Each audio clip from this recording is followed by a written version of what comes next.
Hello दोस्तों, स्वागत है आपका अपने चैनल DDA में।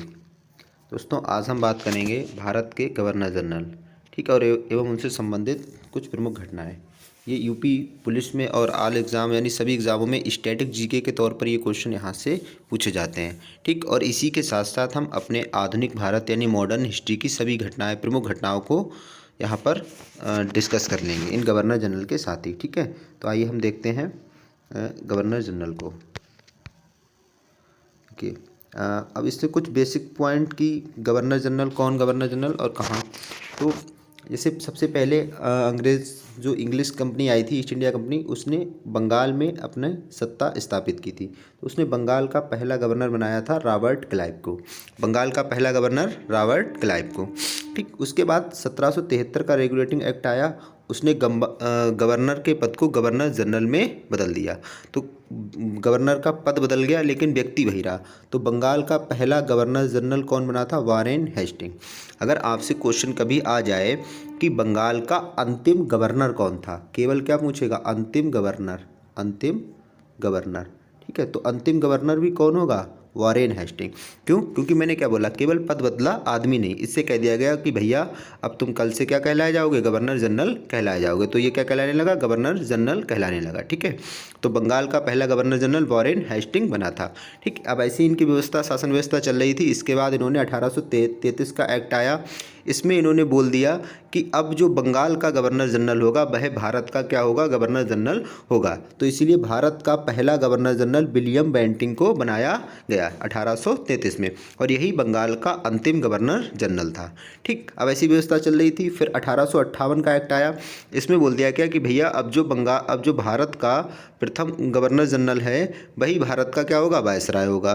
तो गवर्नर जनरल के पद को वायसराय में बदल दिया, यानी भारत का पहला वायसराय कौन बना? लॉर्ड कैनिंग, ठीक है। और यही भारत का अंतिम गवर्नर जनरल था, ठीक। अब भारत की स्वतंत्रता के समय भारत का गवर्नर जनरल कौन था? माउंटबेटन। भारत की स्वतंत्रता के समय भारत का गवर्नर जनरल माउंटबेटन। अब जब भारत स्वतंत्र हो गया तो स्वतंत्र भारत का पहला भारतीय गवर्नर जनरल कौन बना? राजगोपाला चक्रवर्ती, ठीक है। चक्रवर्ती राजगोपाला, ये क्या बने थे? भारत के पहले गवर्नर जनरल बने थे, ठीक है। इसके बाद हम बात करते हैं फिर इनके काल की, ठीक है। अब ये गवर्नर जनरल है और इनके कालक्रम लिखे हुए हैं, इनके साथ कुछ क्या है? प्रमुख घटनाएं लिखी हुई हैं। दोस्तों देखिए, ये हमारे हैंड राइटिंग के नोट्स हैं, और मतलब थोड़ा जल्दी में लिखे हैं, तो एक ध्यान से सुनेंगे तो सारी चीज़ें क्या आएंगी? समझ में आएंगी, ठीक है। हम बात करते हैं इनसे कि पहला गवर्नर जनरल कौन बना था? Robert Clive. तो इसके समय कौन कौन सी घटना हुई थी? तो रॉबर्ट क्लाइव पहला गवर्नर जनरल था, इसलिए इसे भारत पर अंग्रेजी शासन का क्या कहते हैं? जन्मदाता, यानी भारत में अंग्रेजी शासन का जन्मदाता रॉबर्ट क्लाइव को कहा जाता है। इसके समय प्लासी का युद्ध हुआ और इसी ने बंगाल में द्वैध शासन प्रारंभ किया था, यानी बंगाल में इसने कर वसूलना प्रारंभ किया था, ठीक है। और इसने ब्रिटेन में जाकर क्या कर ली? आत्महत्या कर ली, ठीक। तो पुलिस के हिसाब से तो ये 2 पॉइंट इंपॉर्टेंट हैं कि इसे भारत में अंग्रेजी शासन का जन्मदाता और द्वैध शासन का जनक कहते हैं रॉबर्ट क्लाइव को, ठीक है। अब मोस्ट चीज़ें पढ़ेंगे अभी यूपी पुलिस को टारगेट करते हुए, ठीक है। नेक्स्ट क्वेश्चन देखिए, हॉर्नवेल। तो हॉर्नवेल में क्या ध्यान रखना है? इसके समय ब्लैक होल की घटना हुई थी, ठीक। एक व्यक्ति था बंगाल का नवाब जिसका नाम था सिराजुद्दौला। इसने 146 अंग्रेज़ों को पकड़कर एक कमरे में बंद कर दिया था, जिसमें से 123 लोग मर गए और केवल 23 लोग जिंदा बचे थे। इस घटना को कहते हैं ब्लैक होल की घटना, और ये हुई थी 20 जून 1756 को। इसी में एक व्यक्ति बचा था हॉर्नबिल, जो आगे जाकर भारत का वायसराय बना था, ठीक है। इसके बाद बेसी टार्ट, तो ये इतना इंपॉर्टेंट नहीं है, आप ध्यान रखें, केवल इसके समय बक्सर का युद्ध हुआ था। फिर कार्डियर, बंगाल में भीषण अकाल पड़ गया, ये भी इंपॉर्टेंट नहीं है। फिर आ जाते हैं हम वारेन हेस्टिंग पर। तो वारेन हेस्टिंग ध्यान रखना, ये अंतिम बंगाल का क्या था? अंतिम गवर्नर था, और भारत का पहला क्या बना था? गवर्नर जनरल बना था, ठीक। अर्थात इसने बंगाल में द्वैध शासन समाप्त कर दिया, और बंगाल गजट इसने एक अखबार प्रस्तुत किया था, और कुछ चीज़ें इसके बारे में इंपॉर्टेंट नहीं, आप केवल इसमें इतना ध्यान रखें कि ये भारत का पहला क्या बना? गवर्नर जनरल बना था वारेन हेस्टिंग को, ठीक है। इसके बाद नेक्स्ट चलते हैं, जॉन मैक्सवन, ठीक। इस इम्पोर्टेंट कॉर्नवालिस देखेंगे, यहाँ से क्वेश्चन आते हैं। तो कॉर्नवालिस के क्वेश्चन इसको हम स्थायी बंदोबस्त लागू किया था कॉर्नवालिस ने। इसे नागरिक सेवा या पुलिस सेवा का जन्मदाता भी कॉर्नवालिस को माना जाता है। ठीक, कॉर्नवालिस और इनका दोस्तों ये कालक्रम वगैरह लिखा है तो आप पढ़ लेंगे खुद। और स्थायी बंदोबस्त का जनक, और इसकी जो समाधि है ये कहाँ, इसकी मृत्यु कहाँ हुई थी, भारत में हुई थी, तो इसकी समाधि यूपी के गाजीपुर में स्थित है। ठीक, तो कॉर्नवालिस से दो चीज़ें, इसे पुलिस सेवा का जनक और स्थायी बंदोबस्त लागू किया था इसने। ठीक है, नेक्स्ट एस जॉन सेर, इंपॉर्टेंट नहीं है। वेलेजली, वेलेजली से एक क्वेश्चन आता है, सहायक संधि प्रारंभ करने वाला भारत का गवर्नर जनरल कौन था, वेलेजली। तो वेलेजली ने भारत में सहायक संधि प्रारंभ की, इसके तहत ये राज्यों से संधियां कर लेता था। ठीक, और एक क्वेश्चन इसमें ध्यान रखेंगे कि सबसे पहले सहायक संधि को अपनाने वाले राज्य कौन था, हैदराबाद। हैदराबाद ने सबसे पहले सहायक संधि को अपनाया था। ठीक है, नेक्स्ट पॉइंट कॉर्नवालिस। इसके बाद मैकीफेल्ड, ये इंपॉर्टेंट नहीं। फिर विलियम बेंटिंग, तो विलियम बेंटिंग ध्यान रखें, विलियम बेंटिंग ने सती प्रथा का क्या किया था, अंत किया था। ठीक, सती प्रथा का अंत विलियम बेंटिंग ने किया था, सती प्रथा का अंत विलियम बेंटिंग ने किया था। ठीक, नेक्स्ट पॉइंट मेटकाफ। तो मेटकाफ ये काफ़ी पूछता है, समाचार पत्रों का मुक्तिदाता किसे कहा जाता है, मेटकाफ को, चार्ल्स मेटकाफ को समाचार पत्रों का मुक्तिदाता कहते हैं इसे। ठीक, एल्वरो, ये एलन वरो लिखा है, इसने दास प्रथा का अंत किया था। ठीक है, इसके बाद आ जाते हैं डलहौजी। डलहौजी इंपॉर्टेंट है, डलहौजी से को इसमें थोड़ा सा भद्दा लिखा है, मैं आपको बोल दूंगा, आप समझ जाएंगे।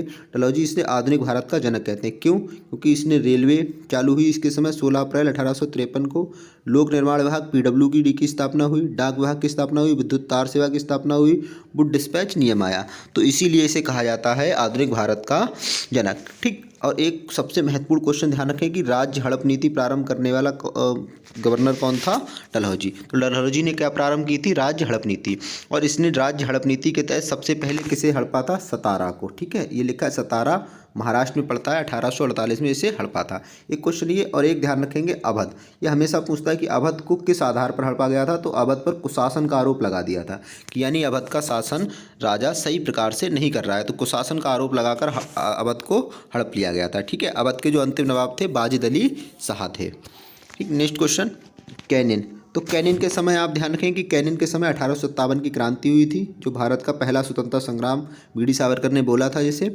और जब 1857 की क्रांति हुई तो 1858 में क्या आया, 1858 में एक अधिनियम आया जिसके तहत कंपनी को ख़त्म कर दिया गया और भारत का शासन ब्रिटिश क्राउन के अंतर्गत आ गया। और इसी में बोला गया कि अब कैनिन को भारत का क्या बना दिया जाएगा, वायसराय। तो कैनिन भारत का क्या बना था, पहला वायसराय बना था। ठीक, फिर इसके समय ये विधवा पुनर्विवाह अधिनियम, आयकर विभाग अधिनियम, पहला हाईकोर्ट अधिनियम, ये सब नियम आए थे। बट आप केवल इतना ध्यान रखेंगे कि ये भारत का पहला वायसराय बना, इसके समय 1857 की क्रांति हुई थी। ठीक है, नेक्स्ट देखिए, ये क्वेश्चन काफ़ी बार आता है मेयो के, और एक ही क्वेश्चन ये कि जनगणना, भारत में जनगणना कब प्रारंभ हुई थी, 1872 लॉर्ड मेयो के काल में। ठीक, और लिटन ने बर्नाकुलस प्रेस एक्ट कौन लाया था, लिटन लाया था। इसके समय दिल्ली दरबार लगा था प्रथम, ये पूछ लेगा। ठीक, तो बर्नाकुलर एक्ट पूछ लेगा, कौन लाया था, लिटन लाया था बर्नाकुलर एक्ट, जिसे भारतीय प्रेस का गला घोटने वाला एक्ट भी कहा जाता है, बर्नाकुलर प्रेस एक्ट को। इसके बाद हम बढ़ेंगे रिपन की तरफ। तो रिपन, अब यहाँ से देखो ध्यान रखना है, मेयो में पूछेगा पहली बार जनगणना कब हुई थी, 1872 में। लेकिन पूछेगा कि पहली बार नियमित जनगणना तो वो हुई थी रिपन के काल में, 1881 में। नियमित मतलब 10 की नियमित जनगणना, यानी इस रिपन ने नियम बना दिया था कि अब हर 10 साल बाद क्या होगी, जनगणना होगी। तो 1881 से नियमित विधिवत तरीका से प्रारंभ हुई थी। लेकिन पहली जनगणना मेयो के काल में 1872 में हुई थी। ठीक है, और इसने क्या किया, रिपन ने वर्नाकुलर प्रेस एक्ट को क्या कर दिया था, खत्म कर दिया था। स्थानीय सुशासन का जनक भी रिपन को बोला जाता है। स्थानीय सुशासन मतलब जो स्थानीय सुशासन होता है, ग्राम पंचायतें या नगर निकाय, तो स्थानीय सुशासन का जनक रिपन को बोला जाता है। ठीक, नेक्स्ट पॉइंट डफरिन। तो डफरिन में आप ध्यान रखेंगे, डफरिन कांग्रेस का गठन किसने किया था, डफरिन, यानी कांग्रेस के गठन किसके दिमाग की उपज थी, ये डफरिन के दिमाग की उपज थी। लॉर्ड कर्जन, सबसे ज़्यादा पूछा जाता है कि लॉर्ड कर्जन बंगाल विभाजन किसके समय हुआ था, लॉर्ड कर्जन के समय हुआ था। ठीक, इसके बाद मिंटो, ये भी इंपॉर्टेंट है, मिंटो मुस्लिम लीग का गठन, और एक मार्ले मिंटो अधिनियम आया था 1909 में, तो ये मिंटो के समय हुआ था। हॉर्डिंग के समय राजधानी चेंज हुई, दिल्ली आ गई, तीसरा दिल्ली दरबार लगा था। ठीक है, तीसरा कारखाना अधिनियम, तीसरा दिल्ली दरबार लगा था और राजधानी दिल्ली आ गई थी, ये हॉर्डिंग के समय आई थी। ठीक है, अब ये सारे इंपॉर्टेंट हैं, इनमें सारी घटनाएं हुई थी, ये देखेंगे। चैम्सफोर्ड, तो ये वायसराय था चैम्सफोर्ड, इसके समय लखनऊ पैक्ट हुआ 1916। कांग्रेस का लखनऊ अधिवेशन, खिलाफत आंदोलन हुआ, जलियांवाला बाग हत्याकांड 13 अप्रैल 1919 को हुआ था, रॉलेट एक्ट 19 मार्च 1919 को आया था, ये पहले आया था, असहयोग आंदोलन 1920 में हुआ था, चंपारण सत्याग्रह हुआ था। यानी ये चैम्सफोर्ड के 1916 से 21 तक में जो होने वाली घटना थी वो चैम्सफोर्ड के काल में हुई थी। ठीक है, इसके बाद हम पढ़ते हैं रीडिंग। तो रीडिंग के समय आप ध्यान रखेंगे चौरी चौरा कांड 4 फरवरी 1922 में हुई थी। ठीक है, इसके बाद स्वराज पार्टी का गठन मोतीलाल नेहरू और चित्तरंजन दास ने किया था। ठीक है, इसके बाद काकोरी ट्रेन कांड 9 अगस्त 1925 में हुआ था। ठीक है, ये स्वराज पार्टी गठन 1923 कब हुआ था? 1923 में हुआ था। ठीक है, नेक्स्ट क्वेश्चन हम बढ़ेंगे इरविन की तरफ बढ़ेंगे। तो इरविन 7वें अज्ञा आंदोलन और साइमन कमीशन भारत आया था। प्रथम गोलमेज सम्मेलन ये इरविन के समय आया था। अब इसके बाद गांधी इरविन समझौता ध्यान रखेंगे 5 मार्च 1921 को हुआ था। ठीक है, नेक्स्ट क्वेश्चन है हमारा वेलिंगटन। तो वेलिंगटन में ध्यान रखेंगे, वेलिंगटन में दूसरा गोलमेज सम्मेलन और ये हुआ था एक भारत शासन अधिनियम। बाकी कुछ चीज़ें ध्यान रखेंगे। हाँ, पूना पैक्ट ध्यान रखेंगे, पूना पैक्ट इनके समय हुआ था। पूना पैक्ट गांधी जी और बाबा साहब अम्बेडकर के बीच हुआ था। ठीक, हाँ, हरिजन के लिए सांप्रदायिक निर्वाचन क्षेत्र को लेकर हुआ था। ठीक है, ये पूना पैक्ट की डेट अगर पूछी जाएगी तो 23 सितंबर 1932 में पूना पैक्ट हुआ था। ठीक है, नेक्स्ट बढ़ते हैं लिनलिथ को में आप केवल ये ध्यान रखेंगे भारत छोड़ो आंदोलन 8 अगस्त 1942 को किसके इस समय भारत का वायसराय लिनलिथ को था। क्रिप्स मिशन आया, फॉरवर्ड ब्लॉक की स्थापना हुई किसके समय? लिनलिथ को के समय। इसके बाद अगला वायसराय कौन बना? वेवेल। तो वेवेल के समय होने वाली घटनाएं आप ध्यान रखेंगे। वेवेल के समय होने वाली घटनाएं हैं हमारी शिमला समझौता 1945 में हुआ था। ठीक है, कैबिनेट मिशन 1946 में आया था, अंतरिम सरकार 1946 में गठन हुई थी और संविधान सभा का गठन 1946 में हुआ था। तो ये वेवेल के समय होने वाली घटनाएं थी। ठीक, अब भारत क्या हुआ? स्वतंत्र हो गया और स्वतंत्रता के समय भारत का वायसराय कौन था? माउंटबेटन। तो स्वतंत्र भारत का पहला गवर्नर जनरल माउंटबेटन था और स्वतंत्र भारत का पहला भारतीय गवर्नर जनरल चक्रवर्ती राजगोपालाचार्य थे। ठीक है, तो इस प्रकार ये हमारे सारे वायसराय थे 1773 से 1947 तक, जब तक ये बने थे। और इनसे संबंधित क्या थी? महत्वपूर्ण घटनाएं थी। तो इनसे रिलेटेड क्वेश्चन आते रहते हैं।